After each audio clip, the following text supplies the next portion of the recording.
Today, I'm talking with a content mastermind who's helping build amazing content for Max Holloway as he prepares to step back into the ring in Dubai against Ilia Topuria. James Caricato is the content mastermind at Playmaker under Better Collective, and he's worked with legends like Nate Robinson, Max Holloway, Marshawn Lynch, Angel Reese, and you won't want to miss out on his insight into athlete-driven content and the future of media and combat sports.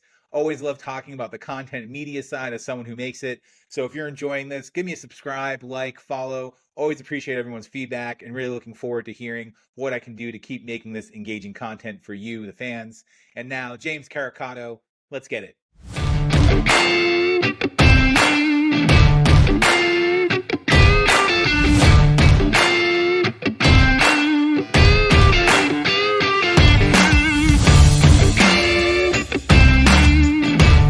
Welcome back to Fight Capital, where we enter the ring of combat sports business. I'm your host, Ryan Rapaport. Today, I'm lucky to be joined by James Caricato. He's the content lead at Playmaker under Better Collective, where he oversees branded content and audience growth for a media brand with over 10 million followers across multiple platforms.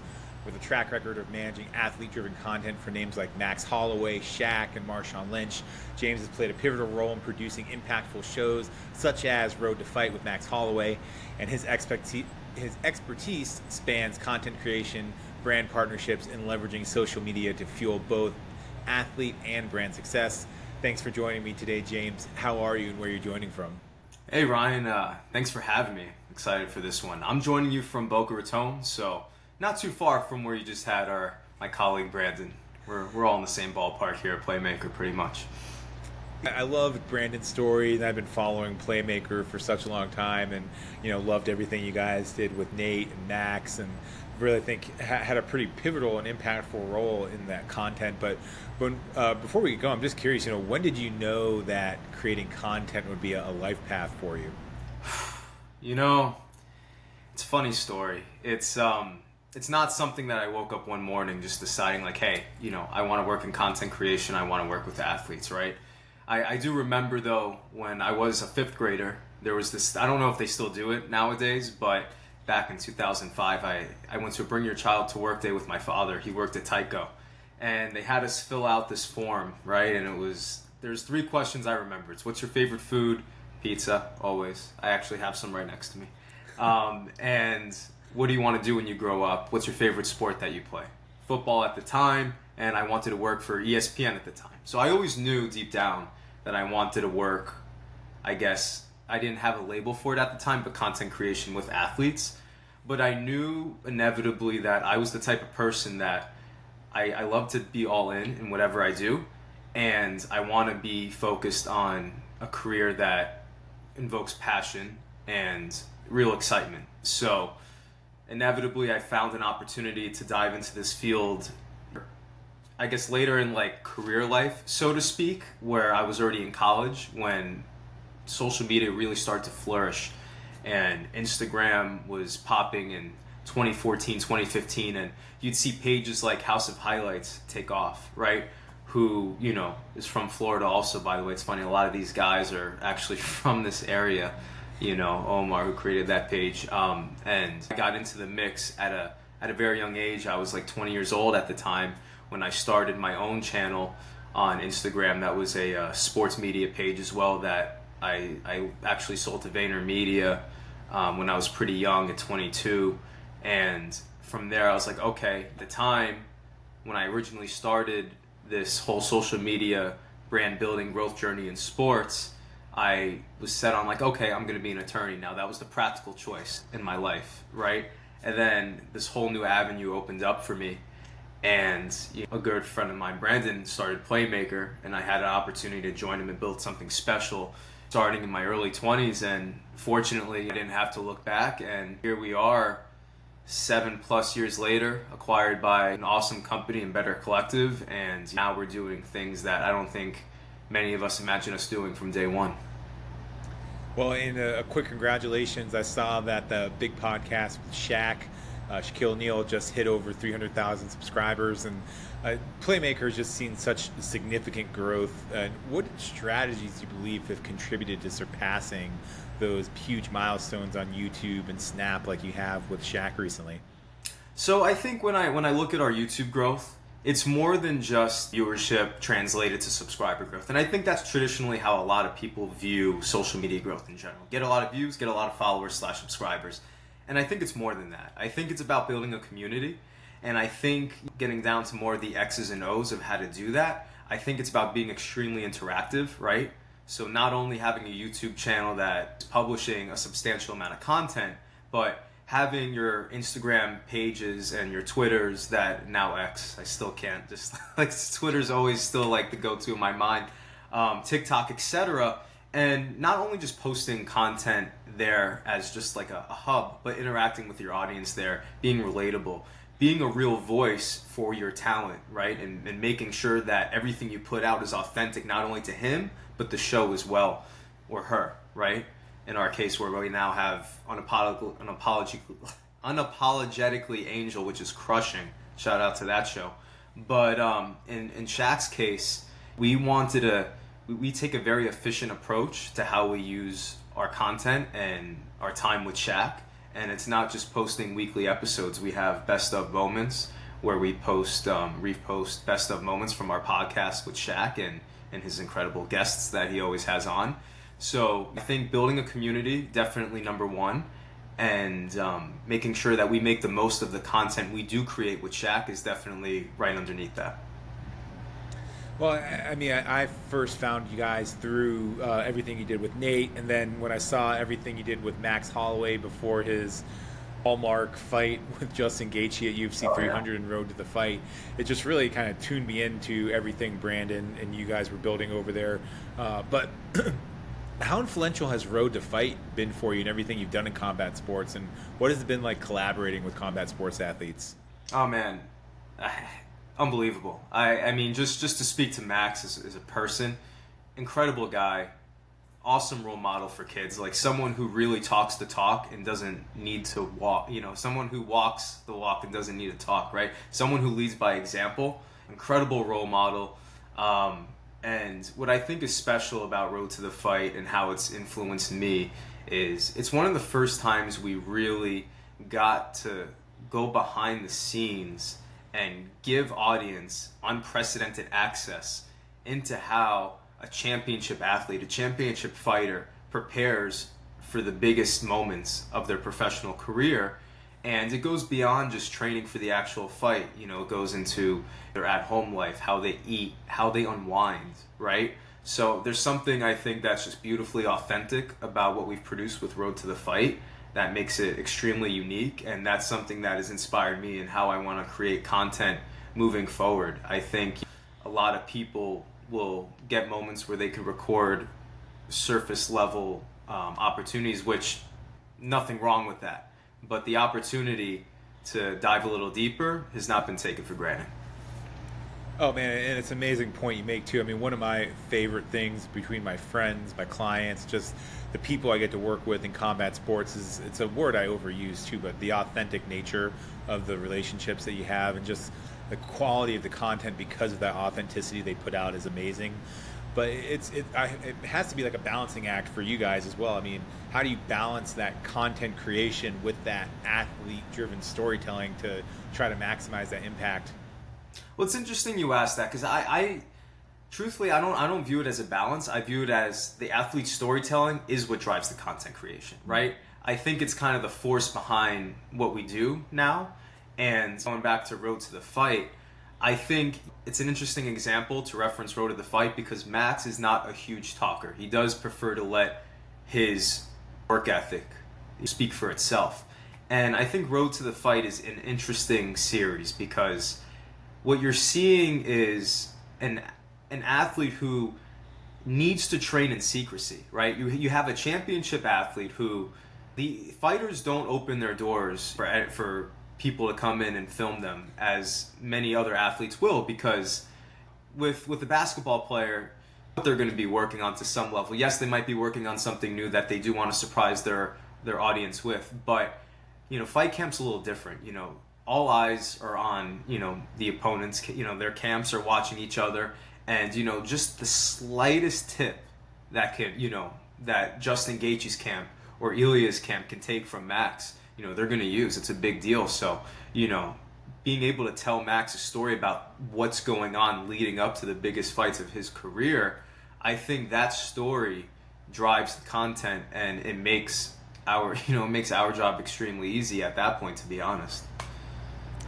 Yeah, I think you hit the nail on the head there. It's they're generating it, right? It's almost like user generated content in terms of putting together really quality storytelling just from their lives. And yeah, it must be so cool getting in the background of that.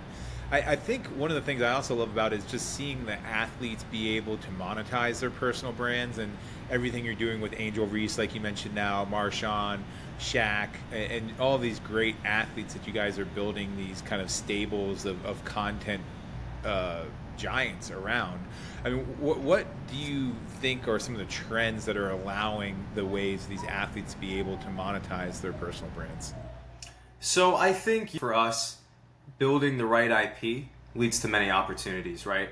I think authenticity, a point you nailed on the head earlier, I think is allowed athletes to level up their personal brand and match them with the right brand partners that could be long-term fits for them. And I think that's key for us. It's like we don't want to just spark a short-term deal with anybody, right? We want to find partners that are organic fits and make sense to work with the athlete beyond even the podcast, for example, right? Like I think Roommates is a perfect example of that. It's become so much more than a podcast. We recently had an event in New York City in Central Park, which absolutely crushed 5,000 plus people.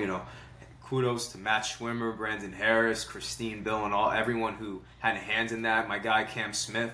So I think for us, building more than a show that allows the growth of these athletes' personal brands is always on our radar. Well, you guys, and congrats on the Roommates event too. That was pretty amazing to see the turnout for that. It just seems that you guys are continuing to expand, and as Playmakers continue to expand, how are you going to ensure that these partnerships with the athletes and brands are mutually beneficial in terms of the revenue generation and the long-term growth?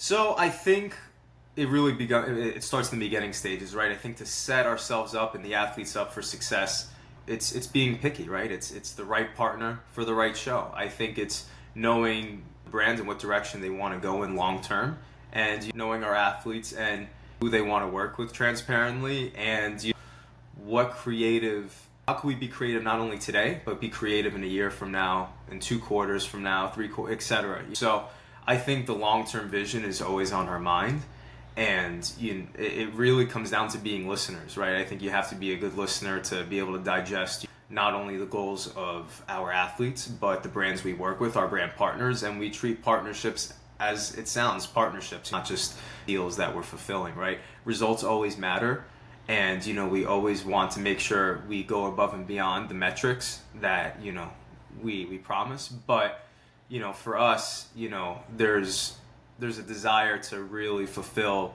something special that aligns with, their brand goals. Hey everyone, quick favor to ask. Did you know that nearly 80% of the people tuning in right now aren't subscribed yet? That subscribe button down below is what powers me every week to keep putting out these podcasts. Big shout out and thank you to everyone that's been supporting me for this. I couldn't do it without you. If you're enjoying the content, please subscribe below. It means the world to me. And for everyone supporting me, thank you so much. Now, back to the show. What's next for you guys with Road to the Fight? I know you guys are putting out amazing content. You have any other combat sports news or athletes coming down the line?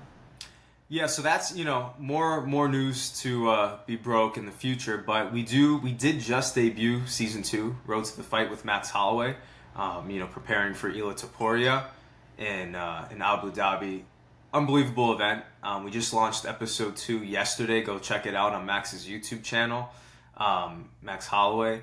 And I can't wait to see how this is going to unfold. What's going to be great about this series is, just like last series, we were following Max in Hawaii and how he's preparing for his fight. And like most UFC events, that one took place in Vegas, but this one will be in Abu Dhabi, and Max will be there substantially earlier than most events. I think typically like Max would get to Vegas beginning of the week, like on a Monday before fighting on a Saturday, where I think Abu Dhabi, he's going to be there 2 weeks about before that fight. So being able to follow his journey, in foreign territory in a very unique place is going to be exciting. Yeah, and this is going to be another one of those events, man. One of the things I love about Max and the team at Chosen Advisory. They're just doing such a good job of putting him out there on the stage, and he's delivering over and over and over, and they're getting him in the right situations, and therefore getting you guys in the right situations, which has been so cool to see. Just kind of looking to the future, and for anyone else that kind of wants to follow this amazing path that you and Brandon have helped blaze, what advice would you give to content creators who are looking to have that same level of success that you and the team have had at Playmaker? That is a great question. So I think on a personal level, I think there's a lot of different answers for this question. I think if you're an individual creator and you're looking to get started, you're looking to build your own personal brand, I think a few things do come to mind that are crucial. I think one, perhaps the most important, and I know this is something that many people like a Gary Vee, for example, would say, but you need a lot of at-bats, and that's just as true as it gets. It's so easy, I think, to nitpick what you're doing during the editing process and putting out less than one video a week. I get it, especially if you're new and you really are someone who cares about their image. I get it. But get as many at-bats as possible. Post every day if you can, right? Because you're not going to really know what works until you have an appropriate volume to really test what works. And that goes to my next point, where you got to pay very close attention to what's working and what's resonating with the audience, because initially you're not going to have an audience, right? Like, you're not just going to make an account, start a brand, and have an audience. You have to build it. So you have to see what appeals to mass that you want to attract ultimately. And going to my next point, knowing that you're going to cast a very wide net, you have to be as objective as humanly possible. And that's going to be the hardest thing to do. It's going to be hard because content creation is like an artist painting. And I know many artists, my sister's an artist. Artists, sometimes our Achilles heels, we don't love receiving feedback, right? And I think you have to be as objective as humanly possible and say to yourself, when looking at your video before you hit send, if I was on my phone laying in my bed at 10 p.m. at night scrolling, would I genuinely stop to watch this and interact with it? Would someone like me or someone who I'm trying to reach actually stop and watch this for 30 seconds? And I know that sounds extremely simple, but it's not necessarily. And I think everyone brings something different to the table, and you can't be perfect. But if you have that in mind, like, why would someone actually stop and watch this and engage with it? You can get somewhere. You have meme accounts that have unreal engagement that, you're talking about a piece of content that they might not even be producing, or it takes a half a second to produce. And then you see vertical content nowadays with real production value that takes hours of editing, a real skill set. You could see that whoever's producing this piece of content is a pro's pro, and it may or may not engage well, right? For me, what was interesting personally was, transparently, I was not the best editor on our team when I would go off occasionally and create my own content. I typically focused on Playmaker, branded content, working with athletes and whatnot, but occasionally I would dabble in creating my own content. And I was not the best editor by far, but there would be stretches where my content would engage way better than other creators with the company that were much more skilled in that department than me. And I think it was always because I came from the mindset of, how do I get someone to stop and watch this video without even thinking about it? And I think if you're a content creator, you need to think, how do I get someone to just stop what they're doing and watch the first 5 seconds of this video? Man, both those points hit home so hard. I mean, one, just the delayed gratification aspect.